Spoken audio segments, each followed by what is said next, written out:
ഈ അടുത്തിറങ്ങിയ തലവര എന്ന സിനിമ നിങ്ങൾ കണ്ടിട്ടുണ്ടോ? അതിൽ നായകന് മുഖത്ത് കുറേ പാണ്ടുകളുണ്ട്.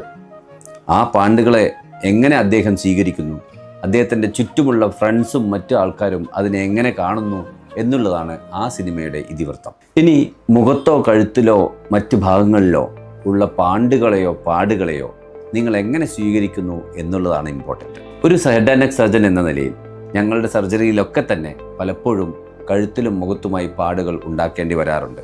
പക്ഷേ ചില രോഗികൾ അതിനെ വളരെ നിസ്സാരമായി കൈകാര്യം ചെയ്യും.